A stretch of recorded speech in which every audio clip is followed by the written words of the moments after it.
घरे बसले देखब के मुई बीटा घरे पूरा बोर होउथली तो आमे बीटा बाहरी पड़लु बुली सीधा बरगढ़ नु बाहरलु इटा आमे भटली न अटकेलु इनो आमे खाना पीना जिनिस इटा किनलु तापरे आमे फिर भटली आगे बढ़ी गलु इटा इन लेखा हिची हमर राइट साइड रे 12 बखरा जीवार के रास्ता इटा हमर समरधरा लखनपुर रास्ता है देखुन खाली पहाड़ पर्वत एरिया इटा कल्ला गाँ है ई गानो डेगले हमर 12 बखरार जीवा रास्ता इटा आसबा इनो आमे चालान कटालु आ तापरे आमे आगे बढ़लु देखुन केते पूरा भीड़ अछन केते पूरा कार रू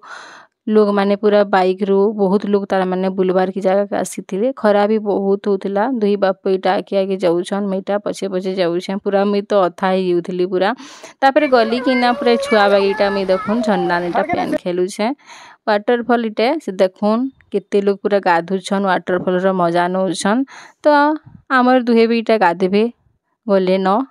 मुइनी गाधे मते टिके ठंडा हेतला तो भनी लागुथी तो मैं खाली दर्शक खाली देखेमी सब इटा आई माने मजा नेबे देखुन झरना देखुन मते तो पूरा देखी करी बहुत भल लागला तो बाकीटा मुई पार्ट 2 रे आपण मान को देखा।